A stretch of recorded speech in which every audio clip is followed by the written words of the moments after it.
Bismillahirrahmanirrahim. Assalamualaikum warahmatullahi wabarakatuh.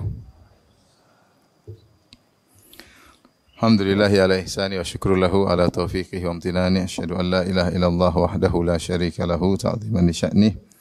Wa asyhadu anna Muhammadan abduhu wa rasuluhu ila ridwani. Allahumma salli alaihi wa ala alihi wa ashabihi wa ikhwani. Hadirin hadirat yang dirahmati Allah Subhanahu wa taala, kita lanjutkan pembahasan kita. Kita sampai pada ayat ke-82 dari surat Ali Imran. Allah berfirman, "Faman tawalla ba'da dzalika faulaika humul fasiqun."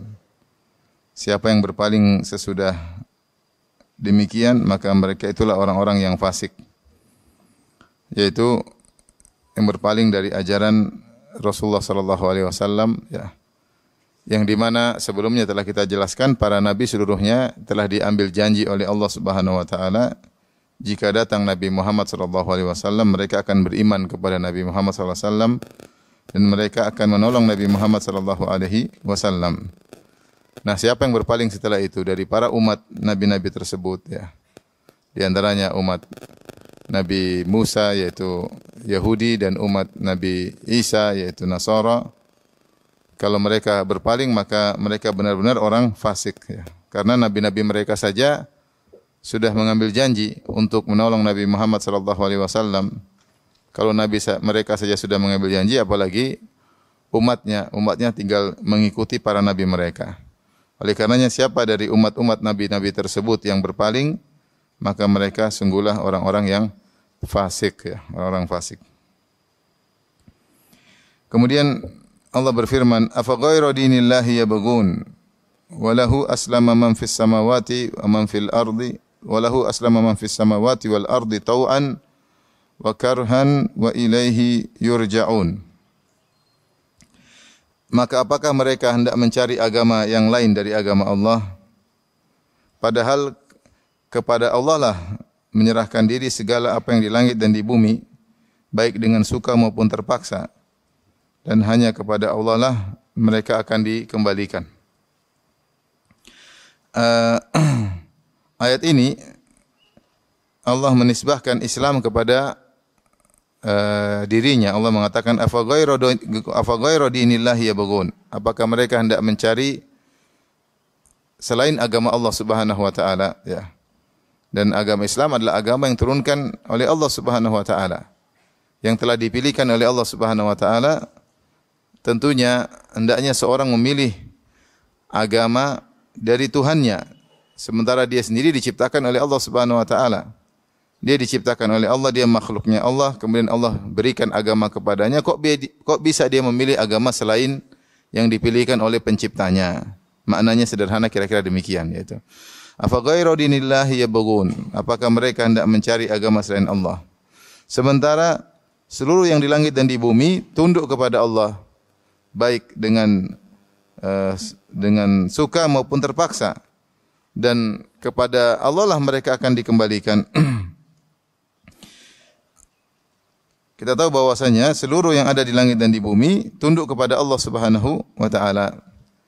Adapun secara sukarela, yaitu seperti para malaikat, ya, mereka tunduk kepada Allah Subhanahu wa taala.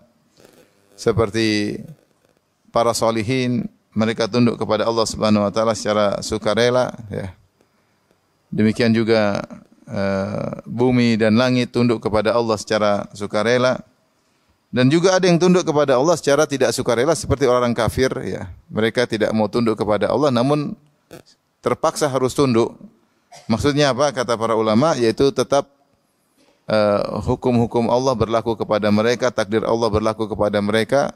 Mereka suka tidak suka, mereka harus menjalankan apa yang Allah tetapkan terhadap mereka, ya.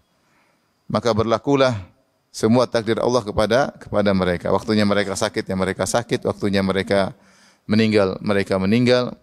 Kemudian Allah juga membentuk mereka dengan bentuk yang Allah kehendaki. Allah mentakdirkan mereka dengan apa yang Allah sukai, ya.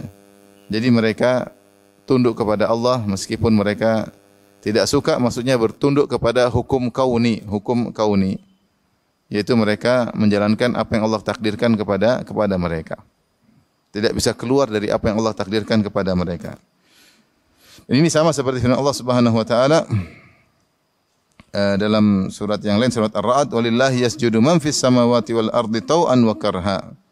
Kepada Allah lah sujud semua yang di langit dan di bumi dengan sukarela maupun dengan terpaksa, ya. Maksudnya mereka semua ada yang sujud dengan sukarela, ada yang terpaksa harus tunduk dengan hukum Allah, tidak bisa keluar dari hukum Allah. Intinya, jika alam semesta yang mengatur adalah Allah Subhanahu wa taala, maka hendaknya kalian, harusnya mereka menerima agama Allah Subhanahu wa taala dan tidak memilih agama yang lain. Yang jadi masalah di akhirnya kata Allah, wa ilaihi yurja'un, dan kepada Allah lah mereka akan dikembalikan. Itu mereka akan dihisab dan akan diberi balasan oleh Allah Subhanahu wa taala di hari akhirat. Jadi ikhwan dan akhwat yang dirahmati Allah Subhanahu wa taala, di sini saya ulangi, Allah mengatakan Allah telah pilihkan agama, ya, yaitu sampai Allah nisbahkan kepada dirinya, Allah bilang agama Allah, maksudnya agama Islam. Untuk siapa? Untuk makhluk-makhluknya. Untuk makhluk-makhluknya. Yang lebih tahu tentang kemaslahatan makhluknya adalah sang pencipta makhluk tersebut. Kemudian yang kedua, Allah ingatkan, memang Allah yang berhak untuk menentukan agama. Kenapa? Karena semua yang di langit dan di bumi tunduk kepada Allah. Baik yang sujud kepada Allah dengan sukarela seperti para malaikat dan orang saleh, maupun yang tunduk dengan terpaksa, ya, yaitu orang-orang kafir yang harus menjalankan takdir Allah Subhanahu wa taala. Mereka tidak bisa memilih takdir mereka. Kalau Allah takdirkan mereka susah, takdirkan mereka sakit, Allah tentukan bentuk mereka, mereka tidak bisa menghindar, ya. Kalau semua alam semesta di bawah aturan Allah, maka tentunya yang menentukan agama, aturan syariat itu lebih tahu, karena semua yang di alam semesta ini tunduk di bawah aturannya, ya. Maka hendaknya harusnya agama Allah yang dipilih. Dan yang berikutnya, seandainya mereka tidak memilih agama Allah, ingatlah bahwasanya mereka akan dikembalikan di hari kiamat kelak dan mereka akan disidang dan dihisab oleh Allah Subhanahu wa taala. Ini dalil bahwasanya siapa yang berusaha mencari syariat selain syariat Allah, maka tercela, ya. Yang berusaha mencari hukum selain hukum Allah, maka tercela, seakan-akan tidak ridha, tidak puas dengan aturan Allah Subhanahu wa taala. Dan siapapun yang tidak suka dengan hukum Allah Subhanahu wa taala, maka tercela, termasuk dari orang-orang yang disinggung oleh Allah dalam ayat ini. Kapan saja seorang dalam hatinya benci terhadap satu hukum Allah, ya, enggak suka, ya, berarti dia tidak ridha dengan agama Allah dan sedang mencari agama selain agama Allah Subhanahu wa taala. Maka ini juga peringatan kepada kita agar melatih diri untuk selalu ridha dengan hukum Allah Subhanahu wa taala, baik dari Al-Qur'an maupun sunnah Nabi sallallahu alaihi wasallam. Karena semua hukum Allah dari Al-Qur'an maupun sunnah Nabi semuanya adalah agama Allah Subhanahu wa taala. Meskipun terkadang aturan-aturan tersebut tidak sesuai dengan keinginan kita. Tidak sesuai dengan keinginan kita, tidak sesuai dengan hawa nafsu kita, ya. Sebagian orang mungkin suka dengan sesuatu ternyata haram, ya sudah terima, ya. Seorang mungkin ada keterkaitan dengan mata pencahariannya, ternyata hukumnya haram, ya sudah terima. Kapan dia protes, kapan dia tidak suka, berarti dia ingin mencari agama selain agama Allah Subhanahu wa taala. Ini butuh perjuangan, ya. Makanya kita sering berkata raditu billahi rabba, aku ridha Allah sebagai apa? Tuhanku. Yaitu aku ridha segala keputusannya, aku ridha segala hukumnya. Ini perkataan bukan perkataan yang ringan. Raditu billahi rabba, aku ridha Allah sebagai Rabbku. Adapun kalau kita tidak suka dengan hukum Allah, ini enggak pas, enggak suka, berusaha mencari hilah, mencari trik agar bisa keluar dari hukum Allah, maka kita tidak ridha dengan hukum Allah, berarti kita sedang mencari agama selain agama Allah Subhanahu wa taala. Biasanya diuji kapan? Ketika hukum Allah tersebut tidak sesuai dengan kemaslahatan yang kita harapkan. Tidak sesuai dengan kemaslahatan yang kita harapkan. Itu banyak dalam hidup ini. Ya, kita mau begini, aduh ternyata enggak boleh, ya. Kok enggak boleh sih? Nah, dalam hati timbul seperti itu. Berarti kita sedang mencari hukum atau agama selain agama Allah Subhanahu wa taala. Kenapa riba tidak boleh? Kenapa musik haram, ya? Kenapa seperti terutama misalnya wanita hukum warisan, kenapa harus seperti ini? Ya, ini namanya tidak ridha dengan agama Allah, padahal Allah sudah pilihkan agama Allah. Dan dia pantas memilihkan karena dialah pencipta kita, lebih tahu tentang maslahat kita, dan dia pengatur alam semesta. Dia lebih tahu tentang yang terbaik bagi penghuni alam semesta tersebut. Dan ingat, kalian ridho enggak ridho, cari agama selain agama Allah, kalian akan dimintai pertanggungjawaban, dipanggil oleh Allah pada hari kiamat kelak. Dan ini juga sindiran kepada orang-orang Yahudi dan Nasara yang mereka tidak mau menerima Islam. Kenapa? Tidak sesuai dengan hawa nafsu mereka. Mereka maunya agama itu melalui jalur Bani Israel, ras mereka orang Yahudi. Ketika agama datang melalui ras Arab, mereka tidak mau, ya. Mereka tidak mau. Berarti mereka ingin cari hukum selain hukum Allah. Mereka ingin mencari agama selain dari agama yang Allah pilihkan. Allah telah pilihkan nabi terakhir dari ras Arab, harusnya mereka terima. Setelah itu Allah berfirman, "Qul amanna billahi wa ma unzila alaina wa ma unzila ala Ibrahim wa Ismail wa Ishaq wa Yaqub wal asbat. Wa ma utiya Musa wa Isa wa nabiyyuna min rabbihim la nufarriqu baina ahadin minhum wa nahnu lahu muslimun." Katakanlah wahai Muhammad, amanna billah, kami beriman kepada Allah, wa ma unzila alaina, dan apa yang diturunkan kepada kami, wa ma unzila ala Ibrahim, dan apa yang diturunkan kepada Ibrahim, yaitu suhuf Ibrahim, wa Ismail wa Ishaq wa Yaqub. Ini menunjukkan bahwasanya para nabi diturunkan kitab suci meskipun kita tidak tahu. Seperti suhuf Ibrahim, Ismail juga ada yang ayat-ayat yang Allah turunkan kepadanya, Ishaq pun demikian, Yaqub pun demikian. Wal asbat. Wal asbat maksudnya adalah keturunan dari Bani Israel, karena Bani Israel ada 12 suku, yaitu Yusuf, Binyamin, dan 10 saudara yang lain. Ya. Kita tahu Israel maksudnya adalah Yakub. Yakub namanya Israel dan anak-anaknya 12. Dan seluruh 12 itu akhirnya membentuk suku, sehingga mereka ada 12 suku. Dan 12 suku itu namanya asbat. Namanya asbat. Dan nabi-nabi muncul dari keturunan 12 suku tersebut. Maka disebut dengan al-asbat, yaitu apa yang diturunkan kepada nabi-nabi yang merupakan keturunan dari Bani Israel. Wa ma utiya Musa wa Isa. Jadi antara asbat-asbat tersebut adalah Musa, Isa. Ya, karena Nabi Musa dan Nabi Isa keturunan dari Bani Israel. Wan nabiyyu min rabbihim, dan juga para nabi-nabi dari Rabb mereka, ya. Ya. La nufarriqu baina ahadin min rabbihim. Kami tidak membedakan seorang pun dari mereka, wa nahnu lahu muslimun, dan hanya kepada Allah kami menyerahkan diri. Tapi di sini kalau kita perhatikan, Allah sebutkan secara runut. Yang pertama, katakanlah wahai Muhammad, kami beriman kepada Allah. Ini paling inti, beriman kepada Allah. Karena segala keimanan adalah cabang dari iman kepada Allah. Seperti rukun iman. Rukun iman pertama, iman kepada Allah. Adapun rukun-rukun selanjutnya merupakan cabang dari iman kepada Allah. Jadi amanna billah, kami beriman kepada Allah. Wa ma unzila alaina, itu Al-Quran, dan apa yang Allah turunkan kepada kami, yaitu kepada Muhammad dan kepada pengikutnya. Ya, alaina di sini maksudnya ala Muhammad, alayya wa al-atba'i, apa yang Allah turunkan kepadaku dan pengikutku, karena apa yang Allah turunkan untukku juga untuk pengikutku. Makanya disebut dengan kata ganti kami. Wa ma unzila alaina, dan apa yang Allah turunkan kepada kami maksudnya Al-Qur'an. Kami beriman.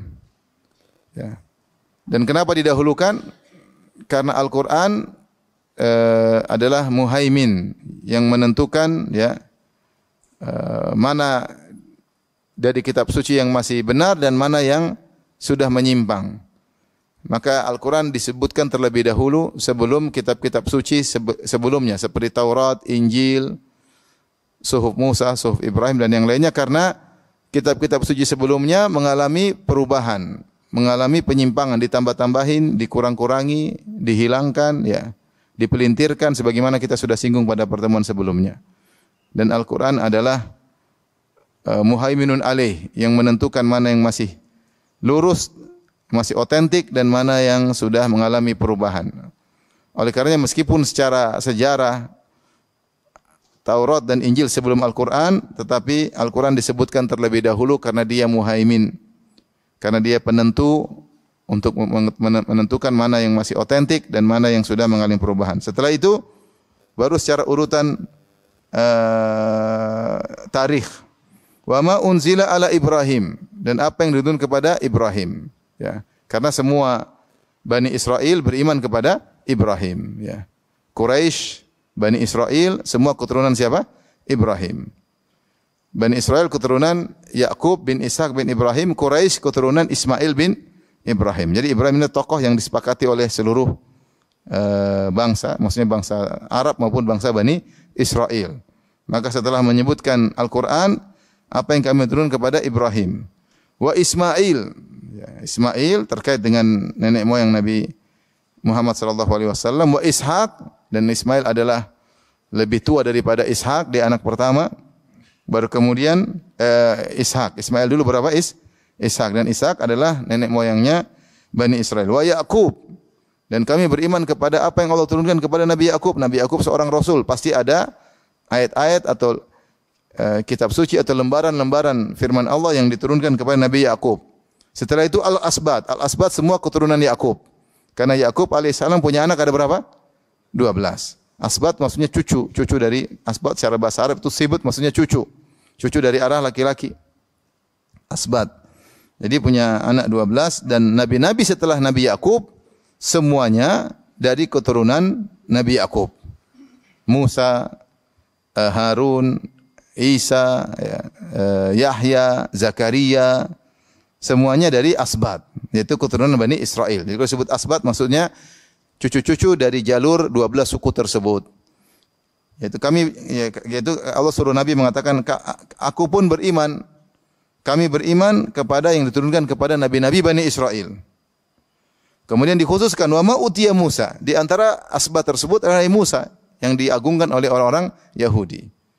Wa Isa, dan apa yang turun kepada Nabi Isa. Kami beriman kepada Nabi Isa yang diagungkan oleh orang apa? Nasara. Wan nabiyyuna min rabbihim, dan seluruh nabi pun kami beriman. Selain Nabi Bani Israel ada nabi-nabi sebelumnya.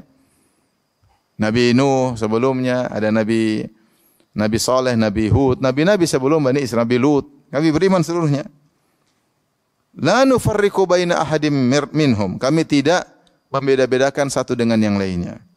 Wa nahnu lahu muslimun, dan kami kami tunduk kepada Allah Subhanahu wa taala. Allah menyuruh kami untuk beriman kepada seluruhnya. Ini kata para ulama isyarat sindiran kepada orang-orang Yahudi yang mereka membeda-bedakan. Dan orang Nasara yang juga membeda-bedakan. Adapun kami tidak membedakan, semua nabi kami imani. Semua ayat-ayat suci yang turun kepada mereka kami imani, ya. Dan kita tahu bahwasanya yang sampai kepada kita cuma tersisa hanyalah Taurat dan Injil, itu pun sudah mengalami perubahan. Adapun kitab-kitab sebelumnya tidak sampai kepada kita. Hanya sebagian akhbar, sebagian khabar dari kitab-kitab sebelumnya, seperti kata Allah, suhufi Ibrahim wa Musa. Sebagian isinya saja. Nah, kami tidak seperti kalian wahai ahlul kitab, yang kalian milah-milih rasis, ya. Kalian maunya Yahudi hanya mau beriman kepada Musa, tidak mau beriman kepada Isa, ya. Di antara sebabnya karena Isa katanya alaihissalam merubah-rubah ajaran Nabi Musa. Apalagi zaman sekarang ternyata Nasara mengalami perubahan, bukan lagi agama Bani Israel tapi agama internasional. Ini semakin buat Yahudi tidak suka. Kalau agama sudah menjadi internasional berarti mereka tidak spesial lagi. Mereka tidak spesial lagi. Mereka ingin agama hanya untuk apa? Mereka. Jadi Yahudi benci kepada Nasara. Ya. Dikatakan bahwasanya yang menjadikan agama Nasara internasional di antaranya Paulus di antaranya, ya. Allah alam bisawab, ya. Intinya mereka tidak suka dari banyak sisi, ya. Dari sisi Nabi Isa merubah-rubah aturan dalam Taurat dan mereka tidak suka. Mereka anggap Taurat harga mati, tidak bisa dimansuhkan hukum apapun di situ. Sementara Nabi Isa, ya, wa uhilla lakum ba'dha alladhi hurrima alaikum. Kata Allah, Nabi Isa berkata, aku ingin menghalalkan sebagian yang Allah haramkan bagi kalian. Nah, ini ya, Nabi Isa berubah, mereka tidak mau. Yang berikutnya, Nasara zaman sekarang menjadikan agama Nasrani sebagai agama nasional. Semua suku bisa beragama Nasrani. Ini membuat Yahudi semakin tidak suka karena mereka maunya agamanya cuma agama dari untuk Bani Israel. Demikian juga Nabi Isa, pengikut Nabi Isa sekarang Nasara hanya mau beriman kepada Nabi Isa, Nabi Musa. Adapun Nabi Muhammad SAW mereka tidak mau. Mereka tidak mau, ya. Oleh karenanya yang benar kata sindirlah mereka, seakan-akan Allah berkata sindirlah kepada mereka wahai ahlul kitab, wahai Rasulullah, sindirlah ahlul kitab dengan mengatakan la nufarriqu baina ahadim min rabbihim. Kalau semua dari Allah, harusnya kita beriman. Harusnya kalau semua kamu tahu dari Allah, harusnya kalian beriman. Bukan kalian ahlul kitab Yahudi Nasrani tahu bahwasanya Muhammad utusan Allah, harusnya kalian terima. Sebagaimana kami beriman kepada nabi manapun. Kami beriman kepada nabi manapun, tidak harus nabi Arab aja yang kami beriman. Kita tahu nabi Arab ada beberapa. Nabi Arab di antaranya adalah Nabi Hud yang pertama, kemudian Nabi Saleh yang kedua, yang ketiga Nabi Syuaib, yang keempat Nabi Muhammad. Ya, kami beriman nabi Arab, nabi Bani Israel, nabi non Arab, non Bani Israel, semua nabi kami beriman. Selama itu dari Allah, harusnya kita konsekuensi menerima. Tidak seperti kalian orang Yahudi, ahlul kitab yang hanya mau menerima dari Nabi Bani Israel karena rasisme yang luar biasa yang mereka miliki. Tidak ada mungkin orang paling sombong di dunia ini seperti apa? Yahudi. Kita dapati sebagian suku sombong, kita bilang, kau masih kalah sombong. Ada yang lebih sombong lagi. Kita ketemu orang sombong sesombong apapun, bilang kau masih kalah dengan sombongnya orang apa? Yahudi. Karena mereka menyangka mereka ahibbaullah, mereka kekasih-kekasih Allah Subhanahu wa taala, ya. Wa nahnu lahu muslimun, dan kami tunduk kepada perintah Allah Subhanahu wa taala. Allah turunkan, kami tinggal beriman. Saya katakan tadi dalil bahwasanya setiap nabi, setiap rasul-rasul yang Allah sebutkan dalam ayat ini dapat kitab suci atau diturunkan ayat-ayat, ya.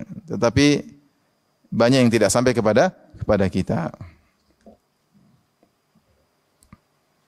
Kemudian Allah tekankan lagi, wa may yabtaghi ghairal islami dinan fala yuqbala min wa huwa fil akhirati minal khasirin. Siapa yang mencari selain agama Islam sebagai agama, fala yuqbala min, maka tidak akan diterima darinya. Wa huwa fil akhirati minal khasirin, dan dia di akhirat termasuk orang-orang yang merugi.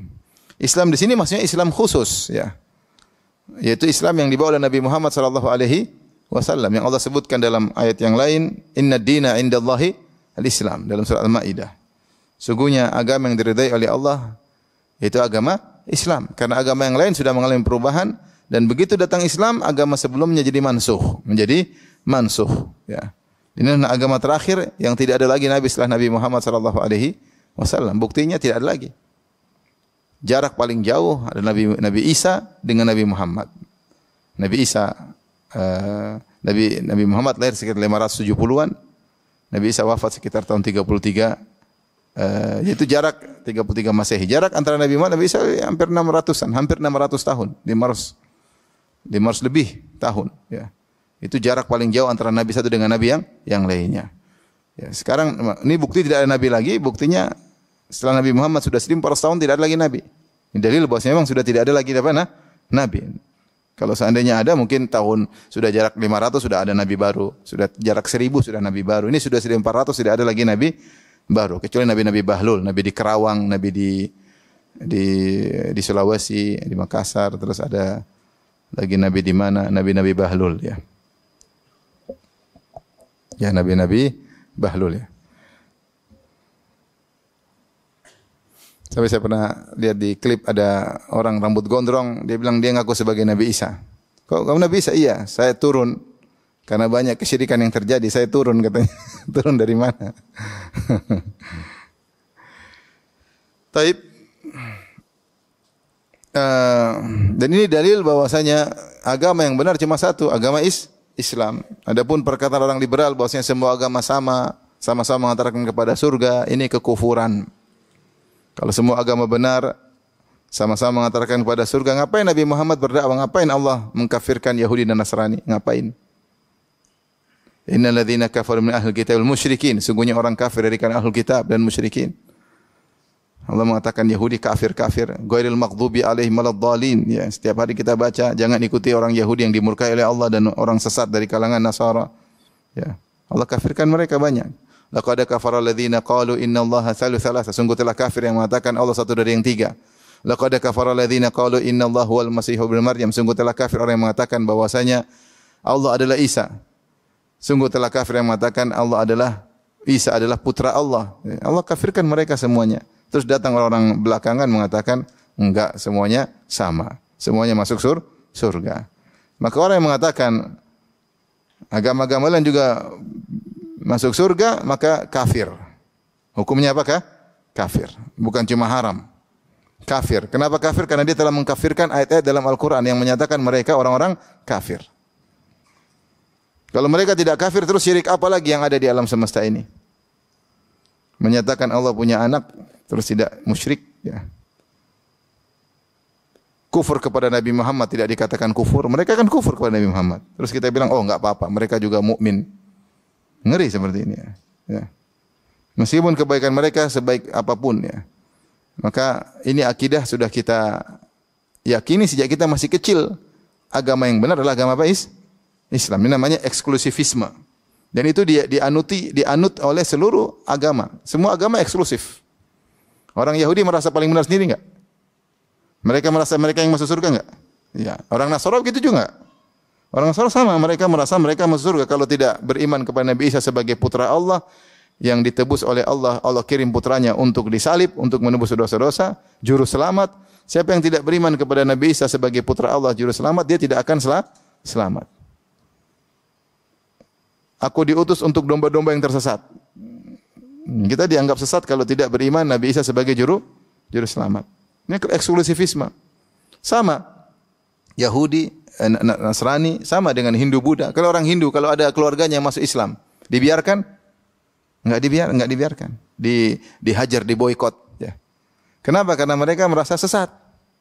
Yang berhak benar cuma orang Hindu, Buddha, apalagi. Ya. Teman saudara-saudara kita dibantai di sana di luar negeri. Ya. Kenapa? Karena dianggap menyimpang, tidak benar. Jadi setiap agama eksklusif. Terus kita enggak boleh merasa eksklusif.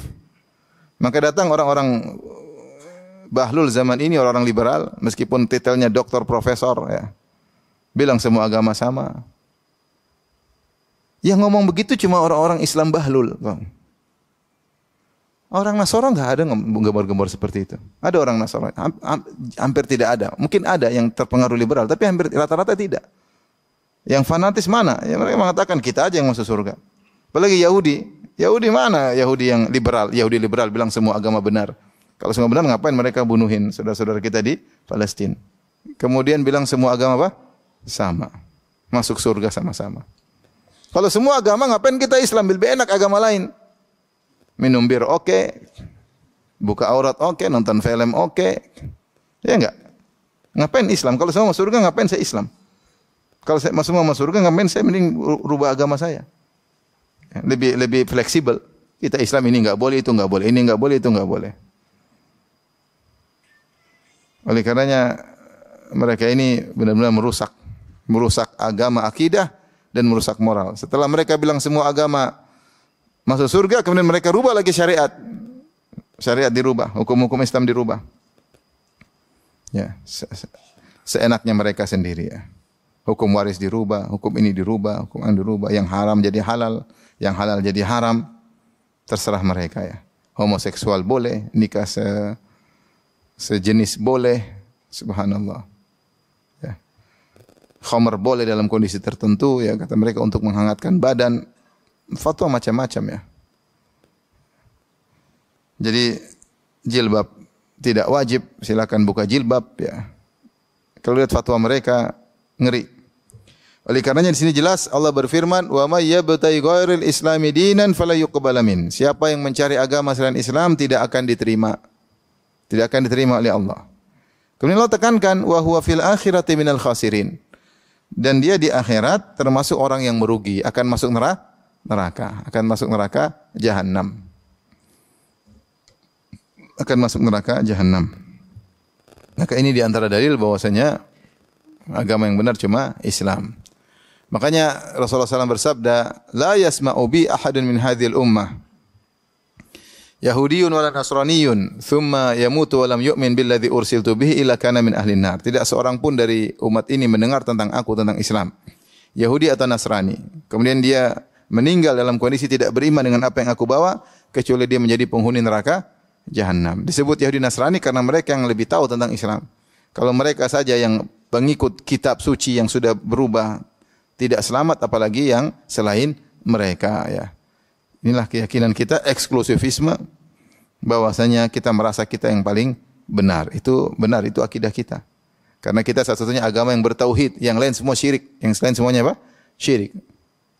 Agama yang bertauhid cuma agama Islam. Yang menyuruh umat hanya beribadah kepada pencipta alam semesta hanyalah, yang tunduk kepada hukum-hukum pencipta alam semesta hanyalah agama Islam. Bagaimana kita mau menyamakan agama tauhid dengan agama syirik? Bagaimana kita mau menyamakan penyembahan terhadap pencipta alam, terhadap Allah, dengan penyembahan terhadap Nabi?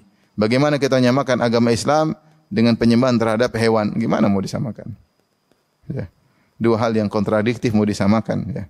Yang dilakukan oleh orang-orang liberal, kemudian mereka namakan Islam mereka dengan Islam progresif, yaitu Islam yang berkembang menuju lebih baik. Islam kita ini Islam kuno, Islam salafi, Islam ketinggalan zaman. Mereka ngejek, baca dalam buku fikih lintas agama. Gimana mau ngajak Islam dibawa ke Islam 1400 tahun yang lalu? Zaman sekarang sudah berubah. Ngejek. Jadi mereka menamakan diri mereka dengan Islam progresif, yaitu Islam yang mengalami perubahan lebih baik menuju neraka maksudnya.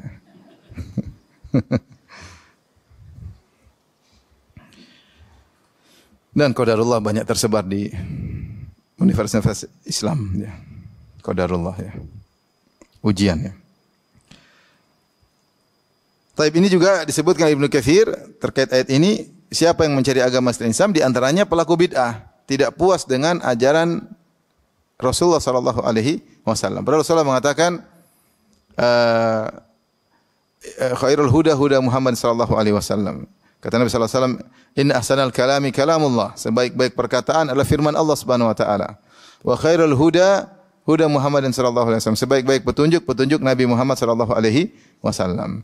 Kalau ada orang ingin nambah-nambahin ajaran agama, dia tidak puas dengan ajaran agama Nabi Muhammad sallallahu alaihi wasallam.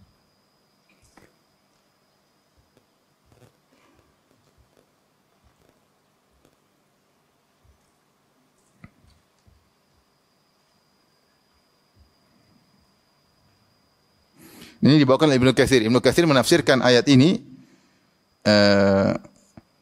beliau berkata rahimahullah, kama qala Nabi sallallahu alaihi wasallam fil hadits as-sahih, man amila amalan laisa alaihi amruna fahuwa rad. Siapa yang melakukan satu amalan yang tidak ada perintah dari kami maka tertolak. Isyarat bahwasanya kalau kamu mencari ajaran selain ajaran Nabi, berarti mencari ajaran selain ajaran Islam, maka tertolak. Ya. Kata Allah Subhanahu wa taala, "Wa may yabtaghi ghairal islami dinan fala yuqbal min." Siapa yang mencari agama selain agama Islam tidak akan diterima. Di antaranya bid'ah, ya. Orang tidak puas bikin ajaran-ajaran baru. Kurang puas, kurang keren, ya. Niatnya baik tapi tidak diterima, ya. Tidak diterima. Sekarang inovasi menurut dia lebih baik, ya. Menurut dia lebih baik. Seperti sebagian orang, ya, kalau zikir cuma diam-diam kurang nyaman, harus dengan loncat-loncat. Ya, baru lebih masuk ke hati. Kalau kepalanya cuma begini enggak, tapi kalau digini melayang. Kayaknya lebih melayang, ya. Dari mana? Tidak puas dengan cara zikir Nabi sallallahu alaihi wasallam.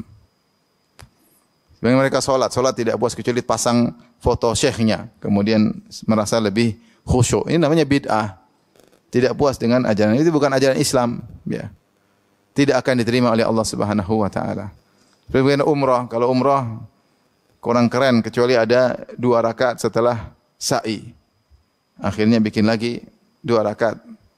Setelah tawaf salat 2 rakaat, setelah sa'i juga salat 2 rakaat. Tidak diterima karena sebaik-baik umrahnya Nabi. Emang Nabi umrahnya seperti itu. Ada 2 rakaat setelah sa'i. Sebagian lagi bikin bid'ah, umrah sampai 6 jam, sengaja 6 jam umrah.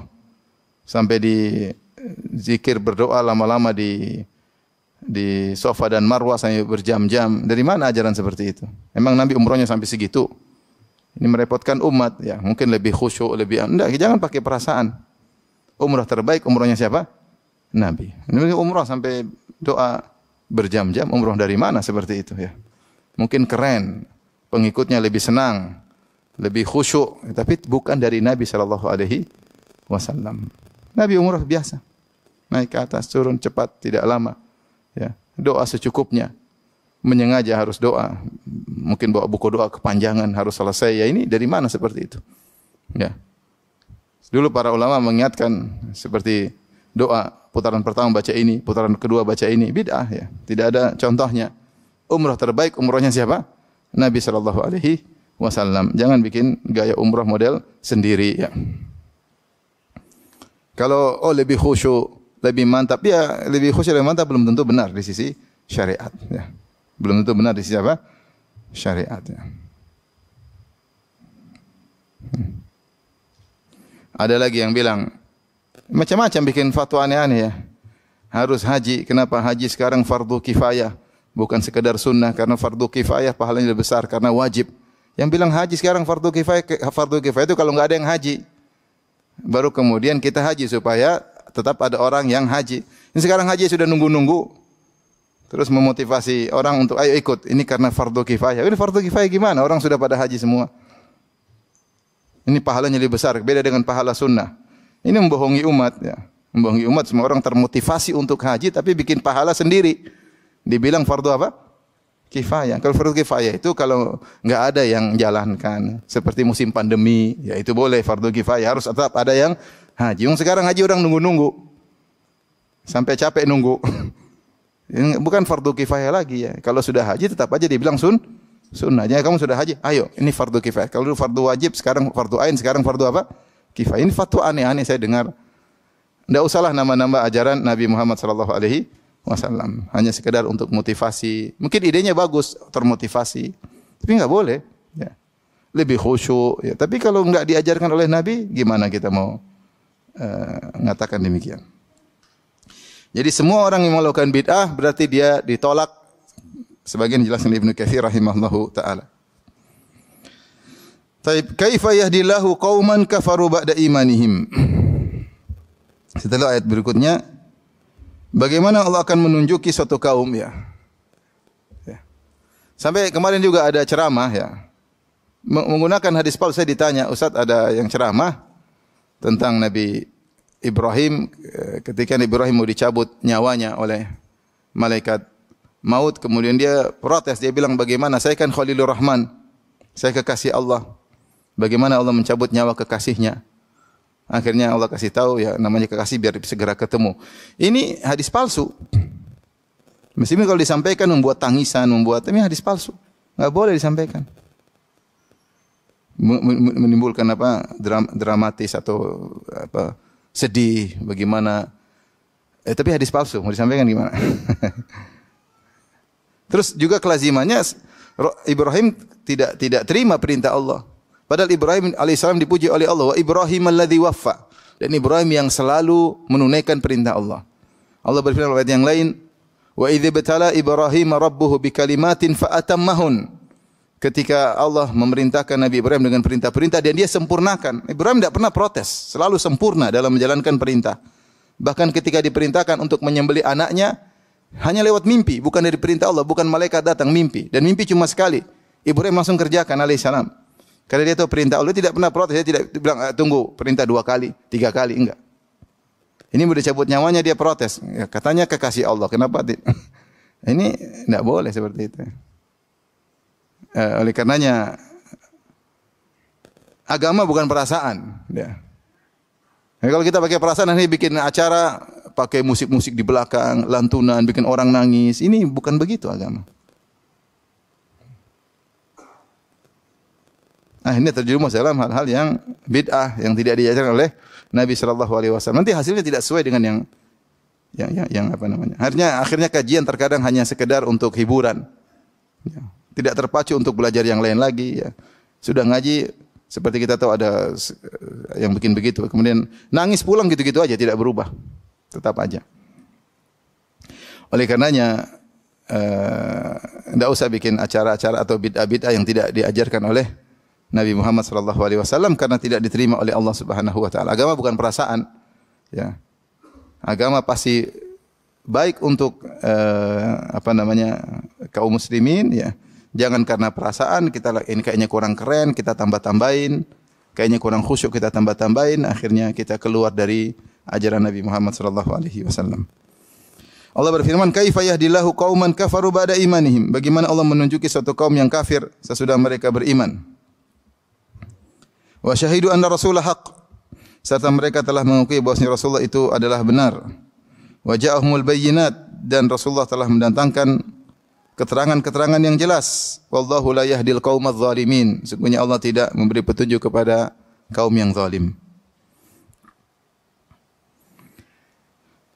Di sini Allah menyebutkan ya tentang Yahudi dan Nasara ya. Mereka kafir padahal mereka telah beriman, tahu benar tentang Nabi Muhammad sallallahu alaihi wasallam. Allah mengatakan ya, falamma ja'ahum ma arafu kafaru bih. Tatkala datang kepada mereka Nabi Muhammad yang mereka kenal, mereka justru kafir. Mereka justru kafir ya. Kata Allah, alladzina atainahumul kitaba ya'rifunahu kama ya'rifuna abna'ahum. Dan orang-orang kami berikan Alkitab, yaitu Yahudi dan Nasara, ya'rifunahu, mereka kenal Nabi Muhammad SAW kama ya'rifuna abna'ahum. Sebagaimana mereka mengenal Nabi anak-anak mereka. Mereka sudah menanti-nantikan kedatangan Rasulullah SAW, bahkan mereka sengaja tinggal di Hijaz, di Madinah, dan di Khaybar dalam rangka menanti kedatangan Nabi terakhir tersebut. Setelah mereka datang Nabi tersebut, mereka justru kafir. Mereka justru kafir. Jadi Allah mengatakan, kaifa yahdillahu qauman kafaru ba'da imanihim. Bagaimana Allah bisa beri petunjuk kepada suatu kaum yang mereka kafir setelah mereka imani. Mereka sudah beriman tentang Nabi Muhammad. Wa syahidu anna Rasulullah haq, dan mereka tahu benar Rasul itu benar. Ayat-ayat yang dibawa oleh Nabi benar. Ajaran Nabi Muhammad benar. Ya. Mereka tahu. Makanya dalam satu kisah ketika sebagian mereka terjerumus dalam perbuatan zina, pembesar-pembesar mereka, mereka bilang, coba kita enggak usah pakai Taurat, coba kita datang kepada Muhammad. Muhammad itu nabi rahmat, nabi baik. Siapa tahu hukumnya bukan zina, bukan rajam. Akhirnya mereka datang kepada Rasulullah, ya Rasulullah, bagaimana orang begini? Rasulullah, lihat aja di apa? Ternyata Rasulullah suruh buka apa? Taurat. Ternyata hukumnya rajam. Mereka menduganya akan ada hukum baru, ternyata tidak berubah ya. Artinya apa? Mereka mengakui Nabi Muhammad adalah nabi yang benar. Wa syahidu anna Rasulullah haq. Dan mereka telah bersaksi Rasulullah itu benar. Wa ja'ahumul bayyinat, dan Rasulullah telah mendatangkan bukti-bukti. Jadi terkumpul kepada mereka tiga sebab mereka harusnya masuk Islam. Pertama, mereka sudah mengimani Nabi Muhammad. Sebelum Nabi Muhammad muncul sallallahu alaihi wasallam, mereka sudah mengimani tentang berita tentang Nabi. Yang kedua, wa syahidu anna Rasulullah, dan mereka telah saksikan Rasulullah itu benar. Datang nyata membawa dalil-dalil. Kemudian yang ketiga, wajahumul bayyinat, dan Rasulullah sudah datangkan bukti-bukti bahwasanya dia adalah benar. Kemudian mereka masih kafir. Maka Allah mengatakan, bagaimana ya bisa dapat petunjuk kaum seperti ini? Yang bisa dapat petunjuk orang enggak ngerti dikasih tahu, ini mungkin. Udah ngerti malah membangkang. Udah ngerti malah ngeyel. Orang seperti ini sulit dapat hidayah. Jadi istibad, maksudnya Allah mengatakan sulit orang seperti ini dapat apa? Hidayah. Karena sudah tahu, beda yang belum tahu. Kalau belum tahu dikasih tahu jadi tahu. Udah tahu, tetap ngayal, membangkang, ini agak susah. Wallahu la yahdil qaumadz zalimin. Allah tidak memberi petunjuk kepada orang zalim. Setelah itu Allah berfirman, ulaika jazaohum anna 'alaihim la'natullahi wal malaikati wan nasi ajma'in. Mereka itulah orang-orang yang balasan kepada mereka adalah laknat Allah dan laknat malaikat dan seluruh manusia. Mereka dilaknat oleh Allah. Malaikat melaknat dan seluruh manusia melaknat mereka. Kenapa? Karena kesalahan mereka fatal. Mereka kafirnya bukan kafir biasa. Ada orang kafir karena enggak ngerti, ada orang kafir karena belum jelas. Ini mereka sudah jelas. Sudah beriman, sudah bersaksi, sudah datang kebenaran, tetap kafir. Maka hukuman kepada mereka double juga. Laknat Allah, laknat malaikat dan laknat seluruh manusia. Itu Yahudi dan Nasara yang tahu kebenaran tetapi sengaja meninggalkan kebenaran tersebut ya. Ini ngeri ya. Beda orang enggak tahu. Kalau enggak tahu ya mungkin ada uzur, mungkin dosanya kurang. Atau masih samar-samar. Ya, tapi ini sudah tahu jelas terus masih meninggalkan, maka ini dosanya sangat parah. Kata Allah, khalidina fiha. Mereka kekal di dalamnya. Ya, ahlul kitab yang tidak beriman kepada Nabi setelah tahu kebenaran Nabi kekal di dalamnya. Terus orang liberal sekarang mengatakan kekal di surga. Allah bilang kekal di neraka, mereka bilang kekal di mana? Di surga. Subhanallah. La yukhaffafu anhumul adzabu wa lahum yunzarun. Tidak akan dikurangi azab mereka sedikit pun dan mereka tidak akan diberi tangguh, ya. Tidak akan diberi tangguh. Mereka waktunya diazab. Jadi di neraka tidak ada liburan. Tidak ada apa? Liburan. Dan juga tidak ada batasan waktu kekal. Tidak seperti Yahudi mengatakan lan tamassana an-nar illa ayyaman ma'dudat. Kami tidak akan ditimpa neraka kecuali hanya beberapa hari saja. Habis itu selesai. Hanya cuma seminggu paling. Setelah itu masuk surga. Enggak, khalidina fiha. Kata Allah, khalidina fiha. Kekal di neraka selama-lamanya. Bahkan bukan cuma itu, tidak dikurangi sedikit pun. Ya. Wala yukhaffa anhum min adzabiha. Tidak dikurangi azabnya sedikit pun, tidak ada. Terus diazab dan diazab tidak berkurang, ya. Alaiha malaikatun ghiladun syidad. Di neraka ada malaikat-malaikat yang kasar dan keras, perkataan keras, sikapnya kasar, bentak-bentak, ya, kepada penghuni neraka. Jangan berharap belas kasihan dari mereka, tidak ada belas kasihan.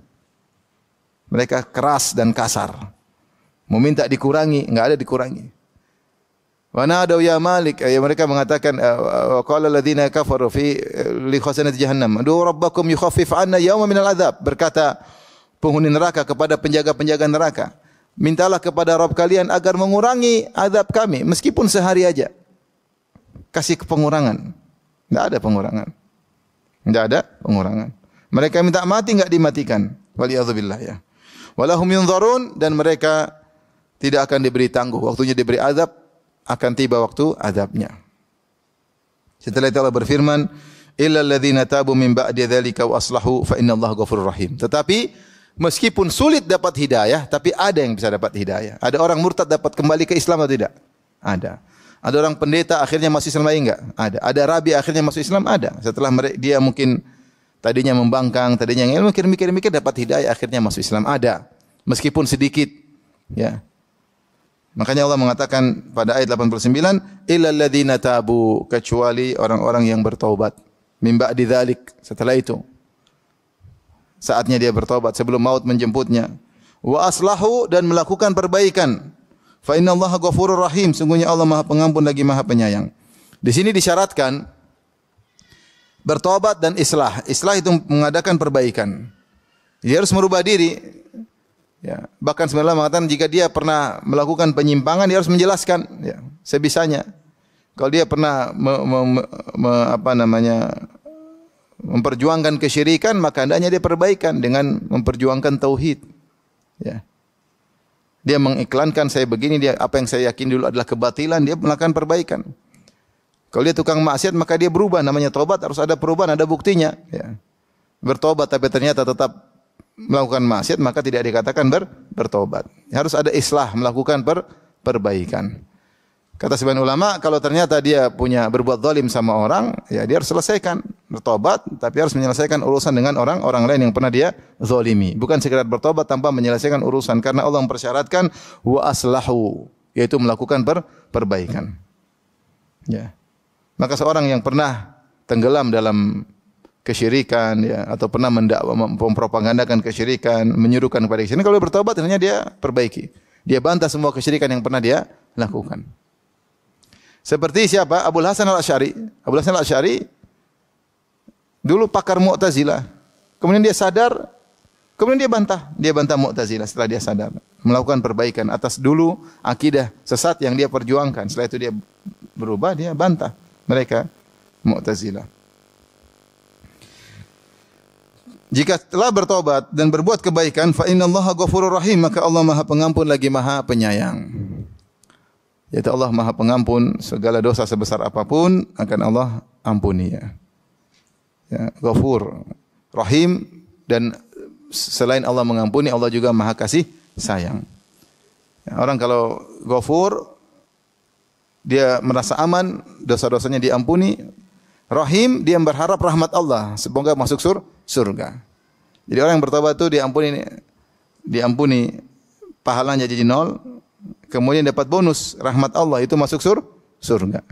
Jadi orang bertobat itu bukan cuma kembali modal 0, enggak, tapi dapat bonus. Ya, bonus masuk surga, ya. Ya ayyuhalladzina amanu tubu ilallahi taubatan nasuha. Asa rabbukum ayyukaffir ankum sayyi'atikum wa yudkhilakum jannatin. Wahai orang beriman, bertobatlah dengan taubat yang sesungguhnya. Semoga Allah mengampuni dosa-dosa kalian. Apakah cuma sampai situ? Enggak. Wa yudkhilukum jannatin, dan Allah masukkan kalian ke dalam surga. Jadi taubat itu ibadah yang bukan hanya menjadikan dosa menjadi nol saja, tetapi mendapatkan bonus masuk surga. Kenapa? Karena Allah Ghafurur Rahim. Allah bukan cuma Ghafur aja, tapi dia juga apa? Rahim. Dia mudah memaafkan karena dia Ghafur, dan dia Maha Penyayang sehingga mudah maafkan. Dan bukan cuma itu, dia juga memberikan rahmat kepada orang yang bertobat, dan rahmat itulah sebab masuk surga, ya. Makanya Allah mengatakan dalam ayat yang lain, wa huwal ghafurul wadud, dan dialah Allah yang Maha Pengampun lagi Maha Mencintai. Orang yang bertobat dicintai oleh Allah, dapat bonus, bukan cuma nol aja dosanya, tapi juga dapat bonus apa? Cinta. Allah jadi cinta sama orang tersebut. Makanya Allah mengatakan innallaha yuhibbut tawwabin. Sungguhnya Allah mencintai orang yang bertobat. Jadi taubat ini ibadah yang agung. Bukan persangkaan sebagian orang hanya sekedar menjadikan pahala jadi nol, enggak. Itu sudah jelas. Tetapi ada bonus-bonus yang lain. Di antara bonusnya di akhirat atau di dunia engkau dicintai oleh Allah, di akhirat kau masuk surga. Belum lagi Allah berikan berbagai macam anugerah sebagaimana dijelaskan dalam keutamaan bertobat kepada Allah Subhanahu wa taala. Setelah itu Allah berfirman, ayat 90. Innal ladzina kafaru ba'da imanihim tsumma zdadu kufra. Sungguhnya orang-orang kafir setelah mereka beriman. Tsumma zdadu kufra, kemudian bertambah kekufuran mereka. Lan tuqbala taubatuhum wa ulaika humud dhalun. Tidak akan diterima taubat mereka, dan mereka benar-benar orang yang sesat, ya. Di sini Allah menjelaskan orang-orang yang murtad, tadinya sudah beriman kemudian murtad. Kemudian setelah mereka murtad, mereka tidak kembali-kembali. Selama mereka tidak kembali, kekufuran mereka semakin bertambah-tambah. Makanya Allah mengatakan tsummas dadu kufra, kemudian bertambah kekufuran mereka. Keberadaan mereka dalam kekufuran itu menambah kualitas kufurnya mereka. Jadi tidak menetap kufur, tapi semakin bertambah umur, semakin bertambah hari dalam kekufuran, berarti kualitas kekufurannya semakin apa? Bertambah. Apalagi kalau mereka semakin melakukan kekufuran yang lain. Wa nuqallibu afidatahum wa absarahum kama lam yu'minu bihi awwala marrah. Kami balikkan hati mereka dan pandangan mereka, yaitu semakin kufur sebagaimana mereka tidak beriman di awal kali. Jadi pertama kufur, kemudian kufurnya semakin bertambah, semakin parah biasanya. Ya, semakin parah. Ya. Seperti firman Allah Subhanahu wa taala juga, falamma zagu azagallahu qulubahum. Tatkala mereka menyimpang, Allah semakin simpangkan hati mereka. Jadi mereka bertambah kekufuran dari dua sisi. Sisi pertama, mereka taruhlah kufuran mereka itu saja. Artinya keyakinan mereka begitu saja. Itu sudah bertambah karena dengan bertambah waktu, kualitas kekufuran semakin apa? Bertambah. Orang kafir sehari dengan 2 hari, 3 hari beda atau tidak? Beda. Kafir sehari dan kafir sebulan beda. Meskipun kufurnya sama. Ini sisi pertama. Sisi kedua, bertambah kekufuran karena memang mereka semakin parah biasanya. Semakin apa? Parah. Semakin membangkang, semakin melakukan maksiat, semakin bebas-bebasnya. Orang murtad seperti tadinya mungkin mereka ketika mereka murtad sudah minum khamar, apa macam-macam mereka lakukan. Semakin bertambah kemaksiatan, berarti semakin bertambah kekufuran. Allah mengatakan lan tuqbala taubatuhum, mereka tidak akan diterima taubat mereka, yaitu jika mereka meninggal dalam kondisi demikian, ya. Ada yang mengatakan sulit orang seperti ini taubat. Sulit orang seperti ini taubat ketika mereka sudah murtad, kemudian semakin membangkang, kekufuran mereka semakin bertambah-tambah, sulit diterima taubatnya. Ustaz, kalau mereka bertobat ya diterima. Tapi orang seperti begini sulit bertobatnya. Makanya Allah mengatakan lan tuqbala taubatum. Ada yang mengatakan maksudnya kalau mereka mati tidak bakalan diterima taubat mereka. Wa ulaika humudz dhalun, dan mereka adalah orang-orang yang sesat. Ini Allah tekankan lagi. Inna ayat berikutnya, innal ladzina kafaru wa matu hum kuffar. Sungguhnya orang kafir, orang-orang yang kafir. Kemudian mereka meninggal dalam kondisi kafir. Falan yuqbala min ahadihim mil'ul ardi dhahaba walau iftada bih. Bahwasanya mereka ya tidak akan diterima dari mereka meskipun mereka menebus dengan emas sepenuh bumi. Ulaika lahum adzabun alimun, bagi mereka azab yang pedih, wa ma lahum min nasirin, dan tidak ada penolong bagi mereka.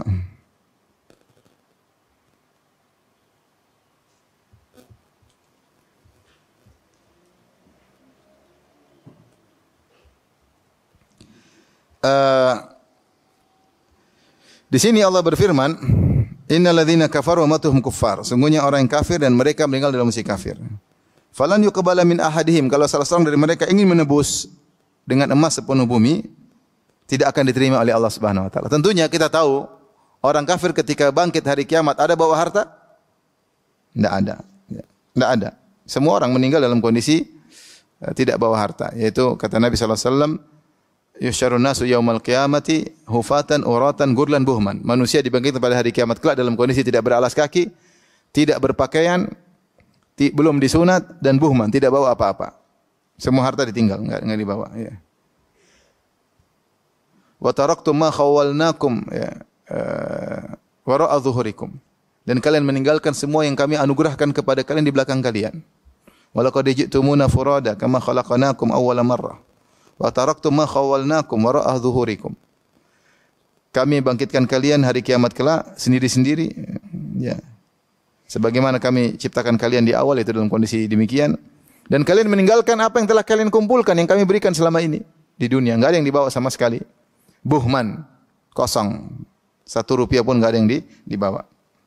Taib. Terus maksud Allah apa dalam ayat ini? Seandainya salah seorang dari mereka berinfak menebus dengan emas sepenuh bumi, tidak akan terima. Maksudnya, sebagian tafsir oleh Razi, maksudnya selama mereka di dunia, mereka berinfak sebanyak apapun, tidak akan punya pengaruh. Tidak akan punya pengaruh. Dan ini yang dipahami juga oleh Ibnu Katsir rahimahullahu taala, ya.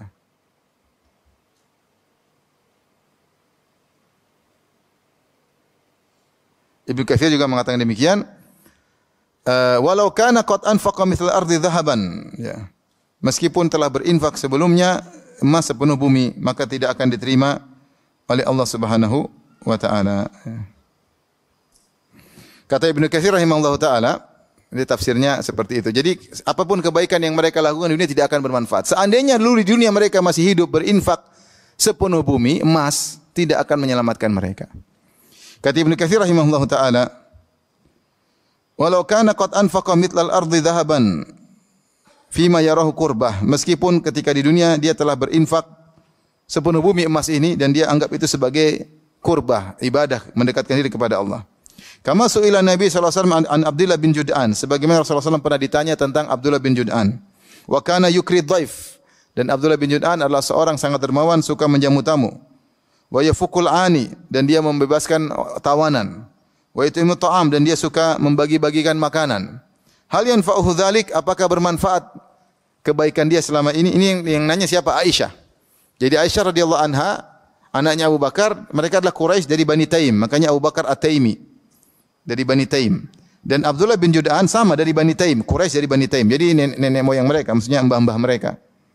Dan dia terkenal sangat dermawan. Makanya Rasulullah sering memuji Abdullah bin Jud'an. Waqad du'itu ila dari Abdullah bin Jud'an. Ya, aku pernah diundang untuk diskusi di rumahnya Abdullah bin Jud'an dalam rangka menolong orang yang dizalimi.